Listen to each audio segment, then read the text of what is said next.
যুক্তরাষ্ট্র ও ইসরায়েলের হামলায় ইরানের সর্বোচ্চ নেতা আয়াতুল্লাহ আলী খামেনির নিহতের ঘটনায় জাতিসংঘে কড়া প্রতিবাদ জানিয়েছে তেহরান।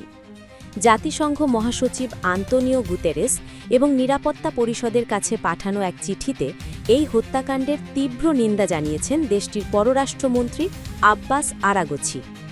চিঠিতে খামেনির হত্যাকাণ্ডকে একটি কাপুরুষোচিত সন্ত্রাসী কাজ হিসেবে অভিহিত করা হয়েছে।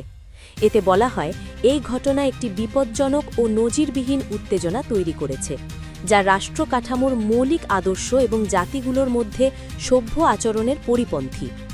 ইরানি পক্ষ থেকে এই হামলাকে আন্তর্জাতিক আইনের চরম লঙ্ঘন হিসেবে আখ্যা দিয়ে এর যথাযথ বিচারের দাবি জানানো হয়েছে। তেহরানের দাবি, এই ধরনের কর্মকাণ্ড পুরো অঞ্চলের স্থিতিশীলতাকে হুমকির মুখে ঠেলে দিয়েছে। জাতিসংঘে পাঠানো চিঠিতে আব্বাস আরাগচি আরও বলেন, এ ধরনের আচরণ কেবল আন্তর্জাতিক আইনের প্রতিষ্ঠিত নীতিমালার লঙ্ঘনই নয়, বরং এটি একটি বিপজ্জনক প্যান্ডোরার বক্স খুলে দেওয়ার শামিল। এটি রাষ্ট্রীয় সার্বভৌমত্বের সমতা এবং আন্তর্জাতিক ব্যবস্থার স্থিতিশীলতার মূলে আঘাত হেনেছে।